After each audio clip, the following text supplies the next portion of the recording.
ಆರೋಗ್ಯದ ಬಿಟ್ಟು ಭೂಮಂತ್ರಿಗೆ ಬರುವುದು ಈ ಒಂದು ಕಾರ್ಯಕ್ರಮ ಮಕ್ಕಳ ವ್ಯಕ್ತಿ ವಿಕಾಸದ ಜೊತೆಗೆ ದೇಹ ವಿಕಾಸದ ಅವರ ಶಕ್ತಿಯ ಒಂದು ಟೀಮ್ ಸರಿಯಾಗಿ ಹಾಕ್ಬೇಕಣ್ಣ ಕೊಡುಗೆ ಸರಿಯಾಗಿ ಹಾಕ್ಬೇಕಣ್ಣ ತಗೋಣ ಹೆಣ್ಣು ಮಕ್ಕಳು ಹೋಗಿ ಕಳ್ಳಿ ಸರಿಯಾಗಿ ನಮ್ಮ ಮುಂದೆ ನೋಡಿ ಯಾವ ರೀತಿ ಪ್ರಶ್ನೆ ಮಾಡ್ತಾ ಇದ್ದಾರೆ. ಹಾಸಿಗೆ ಕನ್ನಡ ಹಾಕ್ಬೇಕಣ್ಣ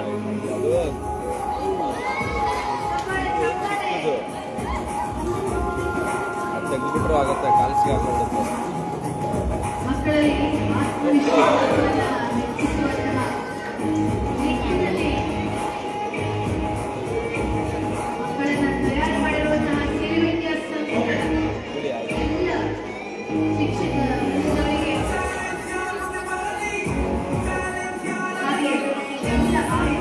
ಹಾಸಿಗೆ ಇರ್ತೀವಿ ಅನ್ಕೊಳ್ಳೋಣ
ಸಂಸ್ಥೆ ಎಲ್ಲ ಆಯೋಜಕರು ಹಾಗೆ ಸಂಸ್ಥೆಯ ಟ್ರಸ್ಟಿಗಳು ಹಾಗೆ ಎಲ್ಲ ಶಿಕ್ಷಕರಿಗೆ ಒಂದು ಜೋರಾದ ಚಪ್ಪಾಳೆಯನ್ನ ನೀಡುವುದರ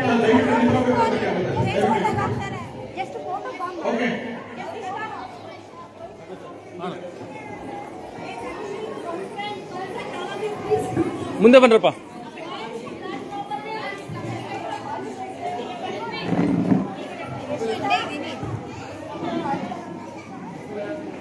ಎಲ್ಲ ಮಕ್ಕಳು ವಿದ್ಯಾರಣ್ಯಪುರದಲ್ಲಿ ಹೇಗೆ ಓದಬೇಕು, ಹೇಗೆ ಬೆಳಿಬೇಕು, ಹೇಗೆ ಸೃಜನಶೀಲರಾಗಬೇಕು, ನಮ್ಮ ಸಮಾಜಕ್ಕೆ ಎಂತಹ ಉತ್ತಮ ವ್ಯಕ್ತಿ ಆಗ್ಬೇಕು ಅನ್ನೋದನ್ನ ನಮ್ಮ ಈ ಸ್ಫೂರ್ತಿಯ ಚಿಲುಮೆ ಅಂತಾನೆ ಹೇಳ್ಬೋದು. ನಮ್ಮ ಪಾಂಡುರಂಗ ಸರ್ ಈಗ ವೇದಿಕೆ ಮೇಲೆ ಬರ್ಮಾಡೋಣ ಒಂದು ಜೋರಾದ ಚಪ್ಪಾಳೆಯ ಮೂಲಕ.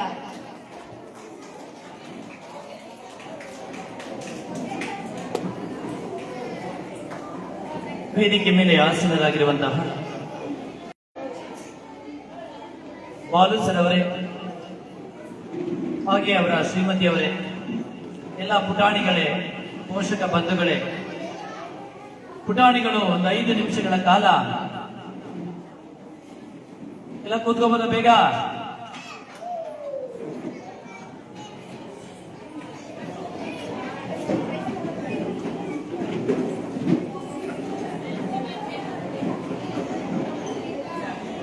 ಆಯ್ತು ಮಕ್ಕಳೀಗ ಇನ್ನೊಂದು ಆಕ್ಟಿವಿಟೀಸ್ ಇದೆ. ಈಗ ಪುಟಾಣಿಗಳಿಗೊಂದು ಆಕ್ಟಿವಿಟೀಸ್ ಇದೆ. ಪುಟಾಣಿಗಳೇ,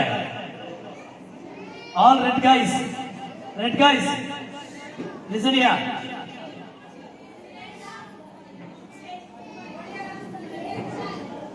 ಪೋಷಕರಿಗೊಂದು ಪ್ರಶ್ನೆ ಇದೆ, ಹಾಗೆ ನಮ್ಮ ಪುಟಾಣಿಗೊಂದು ಪ್ರಶ್ನೆ ಇದೆ.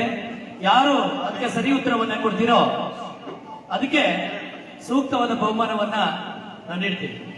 ಅದಕ್ಕೆ ಪುಟಾಣಿಗಳು ದಯಮಾಡಿ ಗಮನ ಇಟ್ಟು ಆಲಿಸಬೇಕು, ಪೋಷಕರು ಗಮನ ಇಟ್ಟು ಆಲಿಸಬೇಕು. ಆತ್ಮೀಯ ಪೋಷಕ ಬಂಧುಗಳೇ, ತಾವು ಮಕ್ಕಳ ಉತ್ತಮವಾದಂತಹ ಭವಿಷ್ಯದ ಕನಸನ್ನು ನೀವು ಕಟ್ಟಿದ್ದೀರಾ. ಆ ಭವಿಷ್ಯದ ಕನಸನ್ನು ನನಸಾಗಬೇಕು ಅಂತಂದ್ರೆ ನೀವು ಒಂದು ಕನಸನ್ನ ಕಟ್ಟಲೇಬೇಕಾಗತ್ತೆ. ಇಲ್ಲ ಅಂತ ಹೇಳಿದ್ರೆ ಖಂಡಿತವಾಗ್ಲೂ ನಮ್ಮ ಮಕ್ಕಳು ಸಾಮಾನ್ಯ ಮಕ್ಕಳಾಗಿ ಸಮಾಜದಲ್ಲಿ ಜೀವನವನ್ನು ಮಾಡಲಿಕ್ಕೆ ಸಾಧ್ಯ ಆಗುತ್ತೆ. ಸಮಯ ಬಹಳ ಬೇಗ ಮುಗಿದೋಗ್ತಿರೋದ್ರಿಂದ ನಿಮಗೆ ಒಂದೇ ಒಂದು ಹಿತನುಡಿಯನ್ನು ಹೇಳಿ ನನ್ನ ಮಾತಿಗೆ ತಿಲಾಂಜಲಿ ಮಾಡೋದಕ್ಕೆ ಇಷ್ಟಪಡ್ತೀನಿ. ಮನುಷ್ಯ 2 ಸರಿ ಹುಟ್ಟಬೇಕು ಅಂತ ಹೇಳ್ತಾರೆ. 2 ಸರಿ ಹುಟ್ಟಬೇಕು. ದಯಮಾಡಿ ಪೋಷಕರು ಒಂದು ಬಾರಿ ನಿಮ್ಮ ಮೊಬೈಲ್ಗಳನ್ನ 10 ನಿಮಿಷಗಳ 5 ನಿಮಿಷಗಳ ಕಾಲ ಸ್ವಿಚ್ ಆಫ್ ಮಾಡಿ ಕೇಳಿ. ಯಾಕೆ ನಾವು ಸಾಧಕರಾಗಲಿಕ್ಕೆ ಸಾಧ್ಯ ಇಲ್ಲ, ಯಾಕೆ ನಮ್ಮ ಮಕ್ಕಳನ್ನ ಸಾಧನೆ ಮಾಡಲಿಕ್ಕೆ ಪ್ರೇರೇಪಣೆ ನೀಡಲಿಕ್ಕೆ ಸಾಧ್ಯ ಆಗೋದಿಲ್ಲ ಅನ್ನೋದನ್ನ ನೀವು ಅರ್ಥ ಮಾಡಿಕೊಂಡ್ರೆ ಮಾತ್ರ ನಿಮ್ಮ ಮಕ್ಕಳಲ್ಲಿ ಬದಲಾವಣೆ ಆಗೋದಕ್ಕೆ ಸಾಧ್ಯ ಆಗುತ್ತೆ ವಿನಃ ಇಲ್ಲ ಅಂತಂದ್ರೆ ಸಾಮಾನ್ಯವಾಗಿ ನಮ್ಮ ಮಕ್ಕಳು ಸಾಮಾನ್ಯ ಸ್ಥಿತಿಯಲ್ಲಿ ಈ ಜೀವನವನ್ನ ಅಂತ್ಯವನ್ನು ಕಂಡುಕೊಳ್ಳಿಕ್ಕೆ ಸಾಧ್ಯ. ಮನುಷ್ಯ 2 ಬಾರಿ ಹುಟ್ಟುತ್ತಾನೆ. ಸಿದ್ಧಾರ್ಥನಾಗಿ ಹುಟ್ಟಿದಂತಹ ಮನುಷ್ಯ ಬುದ್ಧನಾಗ್ತಾನೆ. ನರೇಂದ್ರನಾಗಿ ಹುಟ್ಟಿದಂತಹ ಮನುಷ್ಯ ವಿವೇಕಾನಂದನಾಗ್ತಾನೆ. ಗಾಂಧಿಯಾಗಿ ಹುಟ್ಟಿದ ಮನುಷ್ಯ ಮಹಾತ್ಮನಾಗ್ತಾನೆ. ಶಾರೀರಿಕವಾಗಿ ಹುಟ್ಟುವುದು ಬೇರೆ, ಬೌದ್ಧಿಕವಾಗಿ ಹುಟ್ಟುವುದು ಬೇರೆ. ಶಾರೀರಿಕವಾಗಿ ಅಪ್ಪ ಅಮ್ಮನ ನಾವು ನಮ್ಮ ಮಕ್ಕಳಿಗೆ ಜನ್ಮವನ್ನು ಕೊಟ್ಟಿದ್ದೀವಿ. ಬೌದ್ಧಿಕವಾಗಿ ಅವರಿಗೆ ಒಳಮೂಟವನ್ನು ಕೊಡಬೇಕು ಅಂತಂದ್ರೆ ಇಂಥ ಶಾಲೆಗಳಿಂದ ಮಾತ್ರ ಸಾಧ್ಯ ಅನ್ನೋದನ್ನ ಬಹಳ ಹೆಮ್ಮೆಯಿಂದ ಹೇಳಲಿಕ್ಕೆ ನಾನು ಇಷ್ಟಪಡ್ತೇನೆ. ನಿಜವಾಗ್ಲೂ ಆತ್ಮೀಯ ಪೋಷಕ ಬಂಧುಗಳೇ, ನಿಮ್ಗೆ ಹೆಮ್ಮೆ ಇರ್ಬೋದು. ಸ್ವಾಮಿ ವಿವೇಕಾನಂದ ಒಂದು ಮಾತನ್ನ ಹೇಳ್ತಾರೆ, the real education is which should be make fearless man. ನಿಜವಾದ ಶಿಕ್ಷಣ ಅಂದ್ರೆ ಮಗುವಿನಲ್ಲಿ, ವ್ಯಕ್ತಿಯಲ್ಲಿ ಧೈರ್ಯವನ್ನು ತುಂಬಬೇಕು. ಆ ಧೈರ್ಯವನ್ನು ತುಂಬಬೇಕು ಅಂತಂದ್ರೆ ಶಿಕ್ಷಣ ಎಳೆ ಎಳೆಯಾಗಿ ಮಕ್ಕಳಿಗೆ ತಲುಪಬೇಕು. ಅಂತ ಶಿಕ್ಷಣವನ್ನು ಕೊಡೋದಕ್ಕೆ ಶಿಕ್ಷಣ ಸಂಸ್ಥೆಗಳು ಇವತ್ತು ಖಂಡಿತವಾಗ್ಲೂ ಮುಂದೆ ಬಂದಿವೆ. ಆ ಮಕ್ಕಳು ಹಾರುವಂತಹ, ಕುಣಿಯುವಂತಹ, ತನ್ನಲ್ಲಿ ಆದಂತಹ ಧೈರ್ಯವನ್ನು ತೋರುವಂತಹ ಆ ಕ್ರಿಯೆಯನ್ನು ನೋಡಿದ್ರೆ, ಆ ಪರಿಯನ್ನು ನೋಡಿದ್ರೆ ನಿಜವಾಗ್ಲೂ ಸ್ವಾಮಿ ವಿವೇಕಾನಂದ ಯೋಚನೆ ಮಾಡಿದ್ದು ಸೂಕ್ತ ಅಂತ ನಾನು ಬಹಳ ಹೆಮ್ಮೆಯಿಂದ ಹೇಳೋದಕ್ಕೆ ಇಷ್ಟಪಡ್ತೀನಿ. ಮಕ್ಕಳಿಗೆ ನೀವು ಸೂಕ್ತವಾದಂತಹ ವ್ಯಕ್ತಿತ್ವದ ಧಾರಣೆಗಳನ್ನ ಕೊಟ್ಟಿದ್ದೆ ಆದ್ರೆ ಖಂಡಿತವಾಗೂ ನಿಮ್ಮ ಮಗು ಭೌತಿಕವಾಗಿ ಮರುಹುಟ್ಟನ್ನು ಪಡ್ಕೊಳ್ಳಿಕ್ಕೆ ಸಾಧ್ಯ ಆಗುತ್ತೆ. ಆತ್ಮೀಯ ಪೋಷಕ ಬಂಧುಗಳೇ, ಈ ಮರುಹುಟ್ಟನ್ನ ಪಡಿಬೇಕು ಅಂತಂದ್ರೆ, ಭೌತಿಕವಾಗಿ ಮಕ್ಕಳು ಹೆಚ್ಚು ಸಮಾಜದಲ್ಲಿ ಮುನ್ನಡೆಗೆ ಬರಬೇಕು ಅಂತಂದ್ರೆ ನಾವು ಉತ್ತಮವಾದಂತಹ ಬೀಜದ ಬಿತ್ತನೆಗಳನ್ನ ಮಾಡಬೇಕಾಗುತ್ತೆ. ಇದು ಆಗ್ತಾ ಇರೋದಕ್ಕೆ ನಾವು ನಮ್ಮ ಮಕ್ಕಳು ಶೈಕ್ಷಣಿಕವಾಗಿ ಹಿನ್ನಡೆಯನ್ನು ಸಾಧಿಸಬೇಕಾಗುತ್ತೆ. ನಾನು ಒಂದು ಹಳ್ಳಿಯಲ್ಲಿ, ಗ್ರಾಮದಲ್ಲಿ, ಅತ್ಯಂತ ಕುಗ್ರಾಮದಲ್ಲಿ ಬೆಳೆದಂತಹ ಒಬ್ಬ ವಿದ್ಯಾರ್ಥಿ. ನನ್ನ ತಂದೆ ತಾಯಿಗಳು ಕೈ ಮುಗಿದು ಅನಕ್ಷರಸ್ಥರಾದ್ರು ಒಂದೇ ಮಾತು ಹೇಳ್ತಿದ್ರು, ನೀನು ಶಾಲೆಗೆ ಹೋಗಪ್ಪ ಅಂತ.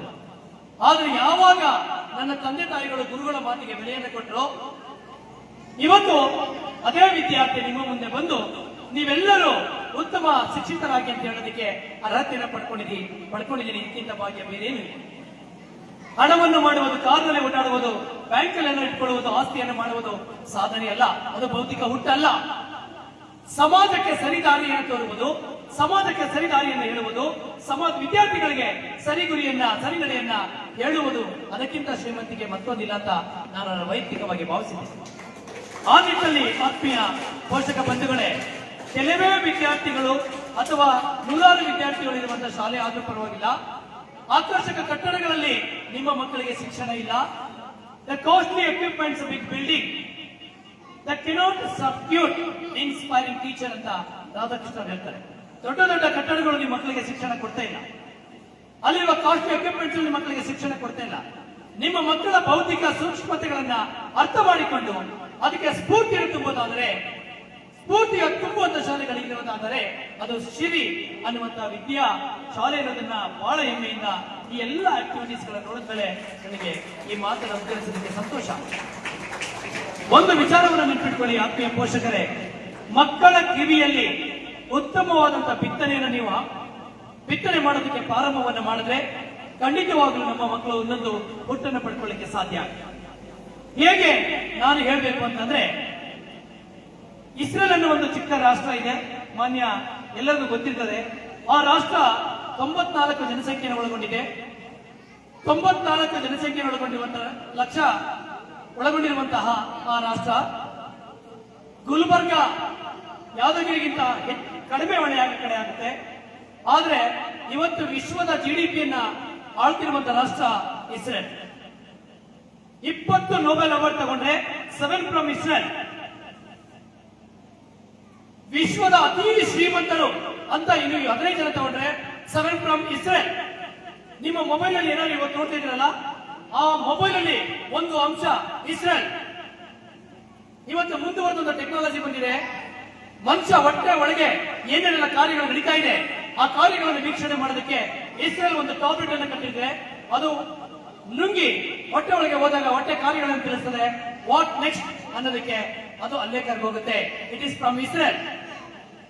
ಇಂಥ ರಾಷ್ಟ್ರದಲ್ಲಿ ಹೀಗೆ ಮುಂಚೂಣಿಯನ್ನು ಪಡ್ಕೊಳ್ಳಿಕ್ಕೆ ಸಾಧ್ಯ ಹೇಗಾಯ್ತು ಅಂತಂದ್ರೆ, ಅಲ್ಲಿ ಮಗು ಹುಟ್ಟಿದಾಗ ಅವರು ತಂದೆ ತಾಯಿಗಳು, ಹಿರಿಯರು, ಪೂರ್ವಿಕರು ಅವರು ಏನು ಹಿರಿತಲೆ ಮಾಡಿದ್ದಾರೆ ಆ ಮಗುವಿನ ಕಿವಿ ಹತ್ರ ಹೋಗಿ ಚಿಕ್ಕ ಮಗು ಆದ್ರೂ ಹೇಳ್ತಾರೆ ಚಿಗುವಲ್ಲಂ ಅಂತ ಹೇಳಿ. ಚಿಗುವಲ್ಲಂ ಇಸ್ರ ಭಾಷೆಯಲ್ಲಿ ಕನ್ನಡದಲ್ಲಿ ಹೇಳ್ತಾರೆ ಅಂತಂದ್ರೆ, ಮಗು ನೀನು ಹುಟ್ಟಿರುವುದೇ ಈ ದೇಶವನ್ನ ಪುನರ್ನಿರ್ಮಾಣ ಮಾಡೋದಕ್ಕೆ ಅಂತ ಸುಂದರವಾಗಿ ಮಾಡೋದಕ್ಕೆ.